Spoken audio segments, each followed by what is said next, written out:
Madame la Présidente. L'effondrement de la plateforme le 22 avril dernier au large des côtes de la Louisiane a provoqué une marée noire d'une ampleur exceptionnelle. Celle-ci soulève trois grandes questions.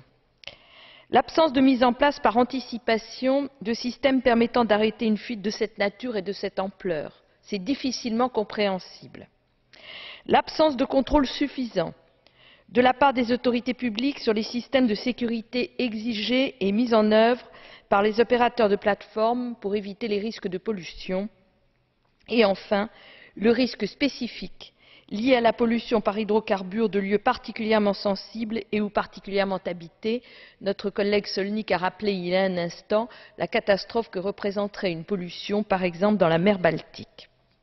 La mer du Nord a déjà connu au moins 2 accidents graves sur des plateformes offshore et constitue l'une des régions du monde où la concentration de plateformes est la plus dense.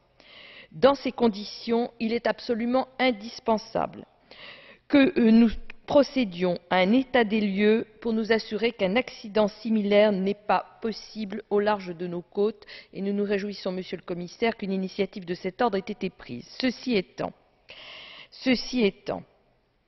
quelles mesures comptez-vous prendre dans l'immédiat pour renforcer la sécurité et la prévention d'accidents sur des plateformes offshore qui se trouvent dans nos eaux territoriales? Vous avez parlé de normes minimales, Monsieur le Commissaire, cela ne suffit pas.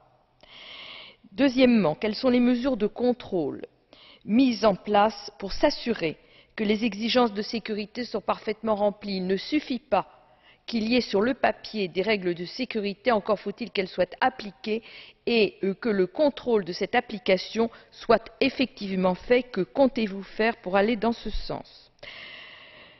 Troisièmement, quels sont les moyens mis en place pour éviter, en cas d'accident, la pollution des côtes? C'est très bien de disposer de bateaux et de forces civiles, mais de quoi disposons-nous?